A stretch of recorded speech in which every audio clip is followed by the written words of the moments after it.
ਪਿੰਡ ਵਿੱਚ ਕਿਸੇ ਕੋਲੋਂ ਗਲਤੀ ਹੋ ਜਾਣੀ ਨਾ ਤੇ ਉਹਨੇ ਅੱਗੋਂ ਮੰਨਣਾ ਨਾ ਤੇ ਬਾਬਿਆਂ ਨੇ ਥੋੜੀਆਂ ਜਿਹੀਆਂ ਅੱਖਾਂ ਕੱਢਣੀਆਂ ਤੇ ਨਾਲੇ ਕਹਿਣਾ ਓਏ ਰਾਹ ਛੱਗਣਾ ਤੇ ਨਾਲੇ ਆਨੇ ਟੱਡਣੇ।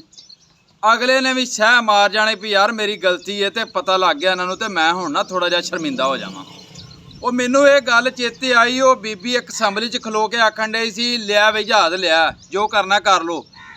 ਬੀਬੀ ਸਾਨੂੰ ਪਤਾ ਅਸੀਂ ਤੁਹਾਡਾ ਕੁਝ ਨਹੀਂ ਕਰ ਸਕਦੇ, ਤੁਸੀਂ ਵੇਰਦੇ ਜੇ ਨਾਲੇ ਅੱਖਾਂ ਕੱਢਦੇ ਜੇ, ਜਿਹੜਾ ਤੁਹਾਨੂੰ ਪੁੱਛੇ ਨਾਲੇ ਉਹਨੂੰ ਤੁਸੀਂ ਮਾਰਦੇ ਜੇ, ਕਿਉਂਕਿ ਤੁਹਾਨੂੰ ਵੀ ਪਤਾ ਤੁਸੀਂ ਸਾਡੇ ਵੋਟ ਨਾਲ ਤੇ ਆਏ ਕੋ ਨਹੀਂ, ਕਿਉਂਕਿ ਅਸੀਂ ਵੋਟ ਤੁਹਾਨੂੰ ਨਹੀਂ ਪਾਇਆ, ਅਸੀਂ ਪਾਇਆ ਕਿਸੇ ਹੋਰ ਨੂੰ ਸੀ, ਨਿਕਲਿਆ ਕਿਤੋਂ ਹੋਰ ਏ, ਕਿਉਂਕਿ ਤੁਹਾਡੇ ਨਾਲ ਇੱਕ ਤਾਕਤ ਏ।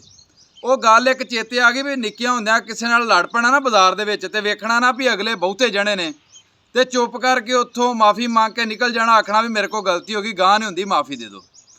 ਤੇ ਜਦੋਂ ਵੇਖਣਾ ਨਾ ਨਾਲ ਕੋ ਚਾਰ ਜੀ ਖਲੋਤੇ ਨੇ, ਕੋਈ ਵੱਡਾ ਭਰਾ, ਕੋਈ ਚਾਚੇ ਤਾਏ ਦੇ ਪੁੱਤਰ ਖਲੋਤੇ, ਤੇ ਉਦੋਂ ਵੇਰ ਜਾਣਾ ਗਲਤੀ ਕਰਕੇ ਵੀ, ਆਖਣਾ ਜਾਓ ਵੀ ਕੀਤੀ ਹੈ ਜੋ ਹੁੰਦਾ ਕਰ ਲਓ।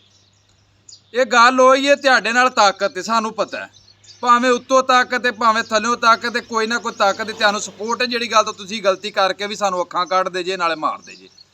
ਪਰ ਇਹ ਗੱਲਾਂ ਜਿਹੜੀਆਂ ਨੇ ਨਾ ਇਹ ਤਾਕਤ ਵਾਲੀਆਂ ਸਿਰਫ ਅੱਲਾਹ ਪਾਕ ਨੂੰ ਫੱਬਦੀਆਂ ਨੇ, ਤੁਹਾਨੂੰ ਨਹੀਂ ਫੱਬਦੀਆਂ, ਕਿਉਂਕਿ ਦੁਨੀਆ ਤੇ ਜਿਹੜਾ ਵੀ ਫਰਾਉਨ ਆਇਆ ਭਾਵੇਂ ਉਹ ਸਮੁੰਦਰ 'ਚ ਡੁੱਬ ਕੇ ਮਰਿਆ, ਭਾਵੇਂ ਦਰਿਆ 'ਚ ਮਰਿਆ, ਭਾਵੇਂ ਹਵਾ ਦੇ ਵਿੱਚ ਉੱਡ ਕੇ ਮਰਿਆ, ਗਰਕ ਜ਼ਰੂਰ ਹੋਇਆ।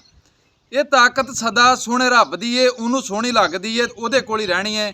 ਤੁਹਾਡੇ ਕੋਲੋਂ ਬੀਬੀ ਇਹ ਤਾਕਤ ਸਦਾ ਕੋਈ ਨਹੀਂ ਰਹਿਣੀ, ਇੱਕ ਦਿਨ ਤੁਹਾਨੂੰ ਇਹਦਾ ਜਵਾਬ ਦੇਣਾ ਪੈਣਾ, ਤੁਸੀਂ ਗਰਕ ਹੋਣਾ ਵੇ। ਬਾਕੀ ਮੇਰੀ ਦੁਆ ਹੈ ਕਿ ਅੱਲਾਹ ਪਾਕ ਸਾਨੂੰ ਇਹਨਾਂ ਫਰਾਉਨਾਂ ਤੋਂ ਮਹਿਫੂਜ਼ ਰੱਖੇ।